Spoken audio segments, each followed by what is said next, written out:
BSP के कांग्रेस से भी कम वोट शेयर। आखिर किधर जा रहा मायावती का जनाधार? दलित समुदाय से ढीली हो रही बीएसपी की पकड़।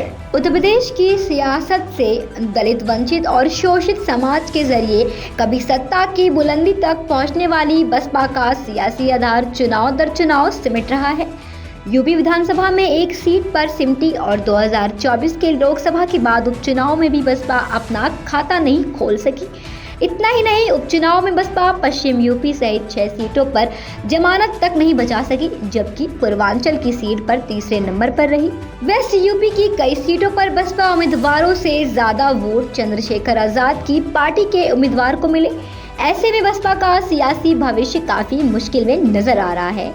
ऐसे में सवाल उठ रहे हैं कि मायावती का सियासी जनाधार किधर जाएगा। कई सीटों पर जमानत भी जब विपक्ष में रहते हुए मायावती उपचुनाव से दूरी बनाए रखती है, लेकिन मौजूदा राजनीति में अपने अस्तित्व को बचाए रखने के लिए उपचुनाव के मैदान में उतरी थी। बसपा ने यूपी की सभी 9 विधानसभा सीटों पर अपने उम्मीदवार उतारे थे। बसपा ने इससे पहले 2024 लोकसभा चुनाव के दौरान प्रदेश की 5 विधानसभा सीटों पर हुए उपचुनाव में भी हिस्सा लिया था, लेकिन एक भी सीट नहीं जीत सकी।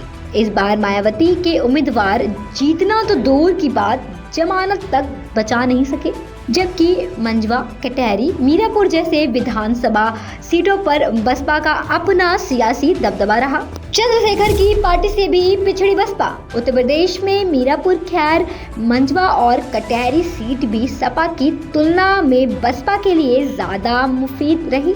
इसके बावजूद बसपा नहीं जीत सकी। मीरापुर सीट पर बसपा के प्रत्याशी शहनजर 5वें नंबर पर रहे। बसपा को सिर्फ 3248 वोट मिले और इस सीट पर चंद्रशेखर आजाद की पार्टी के प्रत्याशी जाहिद हुसैन 22,661 वोटों के साथ तीसरे नंबर पर रहे। इस तरह आजाद पार्टी और एएमआईएम से भी कम वोट बसपा को मिले। दलित समुदाय पर ढीली हो रही बसपा की पकड़। फूलपुर सीट पर बसपा तीसरे नंबर पर रही। बसपा के जितेंद्र कुमार सिंह को 2342 वोट मिले। कटहरी विधानसभा सीट पर बसपा प्रत्याशी अमित वर्मा को 41,647 वोट मिले। मंझवा विधानसभा सीट पर बसपा के दीपक तिवारी को 34,927 वोट मिले। बसपा इन तीनों सीट पर भले ही जमानत बचाने में कामयाब रही, लेकिन तीसरे नंबर पर ही रही। इससे साफ जाहिर होता है कि बसपा प्रमुख मायावती की पकड़ दलित समुदाय पर ढीली होती जा रही है। कहीं सपा तो कहीं बीजेपी के साथ नजर आए दलित।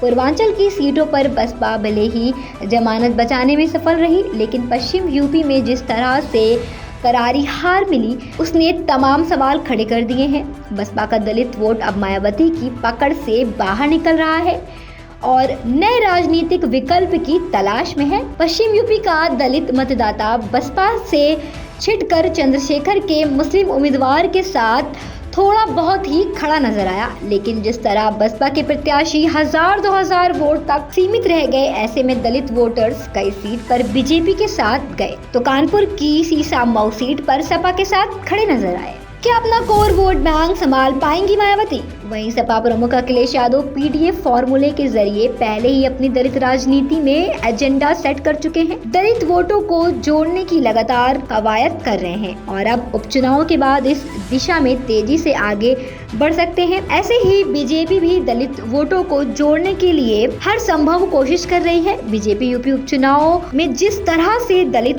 वोट अपने साथ जोड़ने में सफल रही, बीजेपी अब दलित वोटर्स को अपने पाले में लाने के मिशन में जुटेगी। ऐसे में बसपा को अपने कोर वोट बैंक को संभाले रखना आसान नहीं होगा।